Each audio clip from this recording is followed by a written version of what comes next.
नमस्ते सभी लोग, आ जाइए दोबारा से। आज हम कुछ एग्जाम्पल्स, कुछ क्वेश्चंस किसके करेंगे? वन लाइनर हम करेंगे समास के। तो जैसे सप्तर्षि समास में है, सप्तर्षि में कौन सा समास है? तो द्विगु समास। जिस समास में दूसरा शब्द प्रधान रहता है उसे कहते हैं तत्पुरुष समास। कृष्ण और सुदामा गुरु भाई थे, रेखांकित में समास है तत्पुरुष समास। लड़की चौलड़ी पहने हैं, रेखांकित में समास है द्विगु समास। जिस समास के दोनों ही पद प्रधान हो उसे कहते हैं द्वंद्व समास। जिस समास में पहले या बाद का कोई भी पद प्रधान नहीं होता उसे कहते हैं बहुव्रीहि समास। जिस समास में अर्थ की दृष्टि से उत्तर पद प्रधान और पूर्व पद गौण होता है उसे कहते हैं तत्पुरुष समास। यथाशक्ति में कौन सा समास है? अव्ययीभाव समास। जलमग्न शब्द में समास होगा तत्पुरुष समास। वज्रपाणी शब्द में कौन सा समास है? बहुव्रीहि समास। पंचवटी शब्द में समास होगा द्विगु समास। सुनीता के बच्चे घास फूस की तरह बढ़ रहे हैं। उपयुक्त वाक्य में प्रयुक्त घास फूस शब्द में समास होगा द्वंद्व समास। निम्नलिखित शब्दों में से कौन सा शब्द बहुव्रीहि समास का उदाहरण है? तो शूलपाणी। इनमें से कौन सा शब्द द्विगु समास है? चतुर्भुज। प्रतिदिन शब्द में समास होगा अव्ययीभाव समास। जिन समस्त पदों में पहला शब्द संख्यावाची हो और उससे समुदाय का बोध होता हो तो उसे क्या कहते हैं? द्विगु समास। जिसमें पहला शब्द विशेषण हो और दूसरा शब्द विशेष्य हो उसे क्या कहते हैं? कर्मधारय समास। बारहसिंगा शब्द में समास है बहुव्रीहि समास। ठीक है। अच्छा, कर्मधारय समास का उदाहरण पूछा इन्होंने, तो श्वेत पत्र ये कर्मधारय समास का उदाहरण है। परमानंद, इसमें भी कर्मधारय समास है। अब ये देखिए कि निम्नलिखित में से कौन सा समास नहीं है? कर्मधारय समास नहीं है। जैसे समास के प्रमुख भेद कौन कौन से होते हैं? अव्ययीभाव समास, कर्मधारय समास, तत्पुरुष समास, द्विगु समास, द्वंद्व समास, बहुव्रीहि समास। गुरुदेव शब्द में समास है तो वो भी कर्मधारय समास। फिर है किस समास में दोनों पद प्रधान होते हैं? तो द्वंद्व समास। जिसमें कोई पद प्रधान नहीं होता तथा अन्य अर्थ प्रधान होता है वहाँ होता है बहुव्रीहि समास। फिर जिस समास में प्रथम पद संख्यावाची तथा अंतिम पद संज्ञा हो वह है द्विगु समास। महाजन शब्द में समास है कर्मधारय समास। पंचवटी शब्द में कौन सा समास है? तो द्विगु समास। देखिए संख्या का बोध हो रहा है यहाँ पे। पंच यानी जहाँ 5 वट हैं वो है पंचवटी। ठीक है ना। परमानंद शब्द में कौन सा समास है? अभी ऊपर ही बताया था आपको, तो ये है कर्मधारय समास। और निम्नलिखित में से द्वंद्व समास है तो इसमें कौन सा है? पाप पूर्ण में द्वंद्व समास है, क्योंकि दोनों ही पद प्रधान है ना। अब देखिए निशाचर में कौन सा समास है? बहुव्रीहि समास। चौराहा में द्विगु समास, क्योंकि 4 हैं जिसमें 4 चौ मतलब 4, तो यहाँ हो गया द्विगु समास। दशमुख में बहुव्रीहि। दशानन बहुव्रीहि। रोग पीड़ित तत्पुरुष। प्रतिमान अव्ययीभाव। कामचोर तत्पुरुष। ये सभी क्वेश्चन बीएड 2003 में आ चुके हैं। इससे पहले वाले बीएड 2002 के थे। अब बीएड 2003 के और क्वेश्चंस मैं करा रही हूँ, मतलब सभी क्वेश्चन मैं वही करा रही हूँ जो कहीं ना कहीं एग्जाम में आए हुए हैं।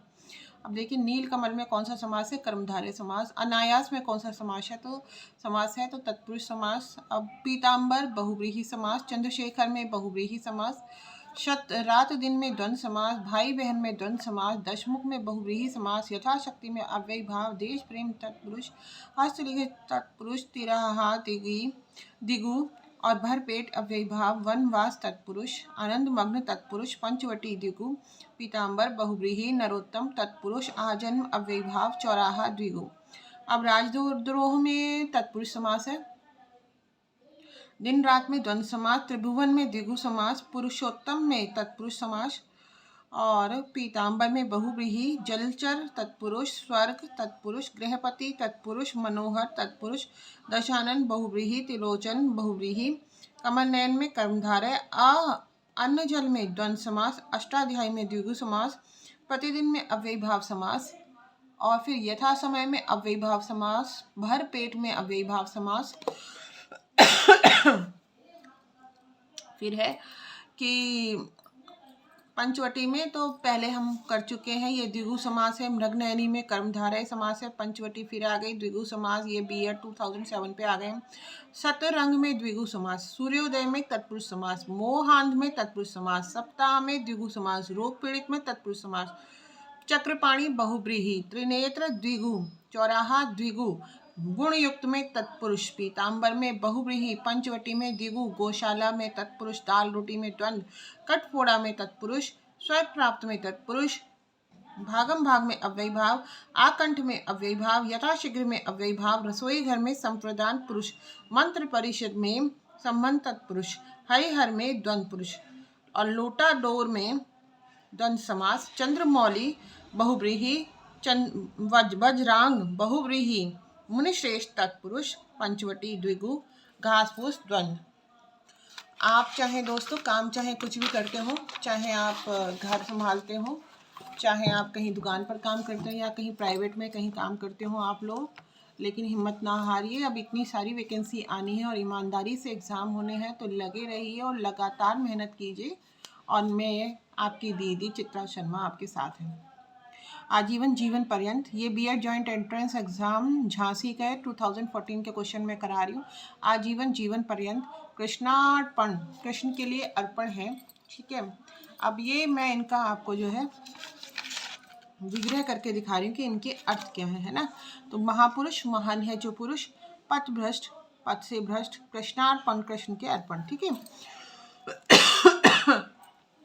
नवरात्रे हैं, मौसम थोड़ा बदल रहा है तो गला थोड़ा वैसा खराब चल रहा है। चौराहा द्विगु समास, पीताम्बर बहुव्रीहि, पंचवटी द्विगु, परमेश्वर कर्मधारय, यथासंभव अव्ययी भाव, बेफायदा अव्ययी भाव, देशभक्ति तत्पुरुष, प्रतिदिन अव्ययी भाव, नीलोत्पलम कर्मधारय, जितेंद्रिय बहुव्रीहि, देवासुर द्वंद्व, देशांतर तत्पुरुष, दीनानाथ कर्मधारय, मुख दर्शन तत्पुरुष, पंचानंद बहुव्रीहि, रुपया पैसा द्वंद्व समास, धर्मवीर तत्पुरुष, सप्ताह द्विगु, परमेश्वर कर्मधारय, विशेषण व विशेष्य के योग से क्या बना है, कौन सा बनाया है समास, तो ये कर्मधारय समास, ठीक है। अब देवासुर, ये बिहार SI एग्जाम 2008 में आया। देवासुर द्वंद्व समास, पाठशाला तत्पुरुष, अनायास नय तत्पुरुष, गौशाला तत्पुरुष, नवग्रह द्विगु, विद्यार्थी तत्पुरुष, कन्यादान तत्पुरुष, सागपात द्वंद्व, सेहत तो मेरी दोस्तों कुछ खराब ही रहती है, फिर भी बस वही है कि दिमाग तो पर मेरा पूरा चलता है तो उसका मैं यूज़ कर रही हूँ, वरना मैं खुद भी वर्किंग लेडी हूँ। और आजकल लेकिन मैं घर में हूँ क्योंकि अभी मेरी ऑफिस जाने की हालत नहीं है, और उसी में मैं ये वीडियोस आपके लिए शूट कर रही हूँ। लेकिन मैं ठीक होने के बाद में भी कंटिन्यूटी में जारी रखूँगी आपके लिए वीडियोस, आपकी सहायता करना नहीं छोड़ूंगी, है ना। अच्छा, देवासुर में द्वंद्व समास, पाठशाला में तत्पुरुष समास, फिर देखिए कन्यादान में भी तत्पुरुष समास है, सागपात में द्वंद्व समास है, सुपुरुष में कर्मधारय समास, देवासुर में द्वंद्व समास, कमल के समान नयन कर्मधारय समास, पीला है अंबर जिसका बहुव्रीहि, आजन्म अव्ययी भाव, त्रिभुवन द्विगु समास, शक्ति के अनुसार यथा संभव अव्ययी भाव, लंबोदर तत्पुरुष, देश प्रेम तत्पुरुष। अब कुछ और एग्जाम्पल करा रही हूँ मैं, वीडियो ज़्यादा लंबी नहीं रखूँगी क्योंकि बहुत जल्दी बच्चे बोर भी हो जाते हैं। लेकिन बच्चों जैसे अब कैलेंडर आया उसके बाद बस आपको 3 महीने का समय मिलेगा मैक्सिमम, है ना, मैक्सिमम 3 महीने का समय मिलेगा एग्ज़ाम में। तो आप अगर नहीं तैयारी करोगे तो बताइए आप करेंगे क्या एग्ज़ाम में। डेट आने से तो आपकी तैयारी नहीं हो जाती ना, इसीलिए कंसिस्टेंसी से लगे रहिए, तैयारी कीजिए अपनी।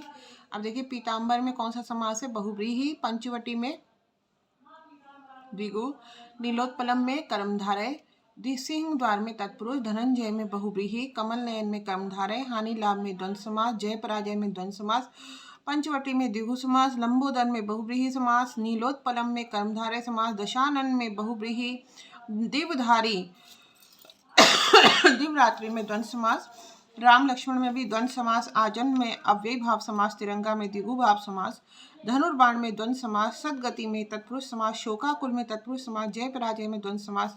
जिस समास के पूर्व व उत्तर दोनों ही पद समान रूप से प्रधान हो द्वंद्व समास कहलाते हैं। रसोई घर तत्पुरुष, नील गाय कर्मधारय, पीताम्बर, पीला है अंबर जिसका वो है बहुव्रीहि समास, प्रतिमान अव्ययी भाव समास, यथाशक्ति अव्ययी भाव समास, चरण कमल कर्मधारय समास, गंगा तट पर तत्पुरुष समास, तिरंगा द्विगु, और जिस समास का कोई पद प्रधान नहीं होता उसे क्या कहते हैं? बहुव्रीहि सरासर अव्ययीभाव समास।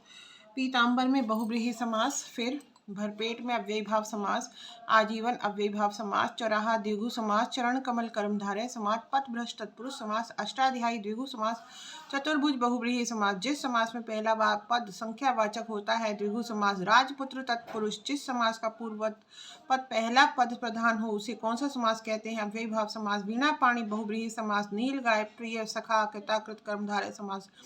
विद्याभ्यास तत्पुरुष।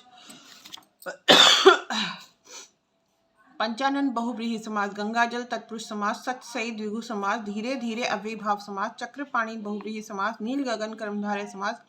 तीन वेड़ियां मिलती हैं जहां बहुव्रीहि समास। वाचस्पति अलुक तत्पुरुष। युधिष्ठिर अलुक तत्पुरुष। 8 अध्याय है जिसमें उसे क्या कहते हैं? अष्टाध्यायी। तो इसमें क्या है? बहुव्रीहि समास। ठीक है बच्चों। अब देखिए गोबर गणेश, इसमें है अधिकरण तत्पुरुष। देशांतर कर्मधारय। त्रिवेणी में द्विगु समास। जिस समास में दोनों पद मिलकर एक नया अर्थ प्रकट करते हैं वो होता है बहुव्रीहि। गौशाला में है तत्पुरुष समास। जलधि में तत्पुरुष। ये स्टेनोग्राफर परीक्षा है 2015। फिर जूनियर असिस्टेंट परीक्षा 2015 का क्वेश्चन है ये। देव जो महान है, देव जो महान है वो क्या है? कर्मधारय समास। ठीक है। बैलगाड़ी में तत्पुरुष समास। गगनचुंबी में भी तत्पुरुष समास। यथासंभव में अव्ययीभाव समास। परमेश्वर में कर्मधारय समास। देशभक्ति में भी तत्पुरुष समास। पंचवटी में द्विगु समास। अब ट्यूबवेल ऑपरेटर परीक्षा में 19 में आया हुआ है ये क्वेश्चन। प्रिय सखा कर्मधारय। राज दरबार में, ये स्टेनोग्राफर परीक्षा 16 में आया हुआ है, तत्पुरुष। राज दरबार में तत्पुरुष समास। यथासंभव में अव्ययीभाव समास। ठीक है। जिन समासिक शब्दों में पहला पद संख्या को व्यक्त करे वो और दूसरा करने वाला विशेषण हो वो कौन से होते हैं? द्विगु समास। अनुरूप अव्ययीभाव। प्रतिदिन अव्ययीभाव। रातों रात अव्ययीभाव। रसोई घर करण तत्पुरुष। पराधीन संबंध तत्पुरुष। ध्यानमग्न अधिकरण तत्पुरुष। मुंह तोड़ कर्म तत्पुरुष। भुजदंड कर्मधारय। कुसुमाकर बहुव्रीहि। सत्सई द्विगु समास। प्रत्यंग अव्ययीभाव। अब मैं आपको कुछ और एग्जाम्पल भी करा रही हूँ अव्ययीभाव समास के। तो वो है यथाशक्ति, प्रत्यक्ष, प्रत्युपकार, बेफायदा, आमरण, प्रतिक्षण, परोक्ष, बेखटके। अब तत्पुरुष समास का एक प्राप्तोदक देखिए, चिड़ी मार जितेंद्रिय। करण तत्पुरुष के एग्जाम्पल्स आपको करा रही हूँ मैं, जैसे कि एक तो हो गया अकालग्रस्त, एक हो गया कष्ट साध्य, एक हो गया रत्न जड़ित, लताच्छादित, क्रियान्विति, अभावग्रस्त, रस भरा, स्वार्थर्थ, जग हसाई, वचनबद्ध, महिमा मंडित, तुलसी कृत, कष्ट साध्य। मुझे ऐसा लग रहा है पता नहीं क्यों, जैसे ना अगर आप लोगों को समास, मैंने तो इस हिसाब से एग्जाम्पल करा रही हूँ कि जितने अब बुक्स में आप पढ़ तो लेते हैं, जितनी मैं आपको प्रैक्टिस कराती हूँ अच्छा है, लेकिन अगर किसी को समास डिटेल में पढ़ने हो तो मेरे पास कमेंट में आप लोग लिख के भेजिए, मैं आपको बिल्कुल डिटेल में कराऊंगी समास। पर अभी मैं ऐसा करा रही हूँ कि आपकी जितनी प्रैक्टिस हो जाए ना, बस practice makes a man perfect, उतना ही अच्छा है ना। तो अपने जो है हालातों से हार न माने, हालातों को बदलना तो हमारे हाथ में है। और जो बच्चे अभी जिनके पेरेंट्स हैं और वो तैयारी ही कर रहे हैं, मान लीजिए कुछ बच्चे प्राइवेट भी पढ़ रहे होंगे, तो प्राइवेट में इतनी ज़्यादा पढ़ाई नहीं होती। जो बचा हुआ समय है बच्चों, उसको अपने करियर निर्माण में यूज़ करो। और बहुत स्वाभिमानी होना चाहिए कि हमें काबिल बनना है, लेकिन अति स्वाभिमानी कि हम तो भाई तुरंत ही इंटर के बाद ही अर्निंग शुरू कर देंगे, बीए के बाद ही अर्निंग शुरू कर देंगे। अरे जिन माँ बाप ने आपको आज तक पाला है वो कुछ साल आपको और पाल देंगे, लेकिन आप कम से कम अपने पैरों पे तो ज़िंदगी भर के लिए स्थायित्व वाली नौकरी तो पा पाएंगे। तो स्वाभिमान रखिए, माँ बाप का पैसा वेस्ट मत कीजिए, लेकिन अति स्वाभिमान से भी बचिए। माँ बाप तो माँ बाप हैं, चाहे आप कुछ भी बन जाएंगे तभी भी वो माँ बाप ही रहेंगे और आजीवन आपका अच्छा ही चाहेंगे, कभी आपका साथ नहीं छोड़ेंगे। और आप लोगों से, सभी यूथ से मेरी यही अपेक्षा है कि अंकिता जैसे कांड भविष्य में ना दोहराए जाएं और अंकिता को न्याय मिले। जैसे कि कल उत्तराखंड बंद भी रहा, लेकिन मैंने देखा हरिद्वार में ज़्यादातर ये अप्रभावित ही रहा। इसे असंवेदनशीलता ही हम लोग कह सकते हैं। तो ऐसा ना करें और महिलाओं के प्रति सम्मान लाएं और तेरा मेरा का भावना छोड़ दें। सड़क पे अगर किसी और के भी माँ बाप हैं और वो बुज़ुर्ग हैं, अगर सड़क पार नहीं कर पा रहे हैं तो हाथ पकड़ के सड़क पार करा दें। किसी और का बच्चा है, मान लीजिए आस पड़ोस में, उसके माँ बाप पढ़े लिखे नहीं है, उसको या उसके माँ बाप बीमार हैं या हैं ही नहीं, तो पढ़ाई में मदद कर दीजिए। मेरा तेरा छोड़िए, तभी भारत का कल्याण होगा। और बुज़ुर्ग हैं जो रिटायर हो गए हैं, है ना, तो दादी जी ने तो अपनी अस्थियां तक दान कर दी थी। तो आप लोग अगर इतना भी निर्माण कर दें कि जो जो हर बुजुर्ग अलग अलग डिपार्टमेंट से जो है रिटायर हुए हैं, तो कुछ नहीं तो उससे रिलेटेड शिक्षाप्रद वीडियोस ही आप चैनल पर डालिए कि जो नए बच्चे आते हैं, अनुभवहीन होते हैं नौकरी में, उनका पथ जो है प्रशस्त हो। और नहीं तो जो आसपास झुग्गी झोपड़ियों में बच्चे होते हैं रिटायरमेंट के बाद, क्योंकि बहुत से लोग स्वस्थ रहते हैं, सभी लोग बीमार नहीं हो जाते हैं रिटायरमेंट तक, तो जाइए निःशुल्क उनको पढ़ाइए, है ना। तभी तो हमारा इंडिया बनेगा ना, बढ़िया वाला इंडिया, विश्व गुरु इंडिया। धन्यवाद।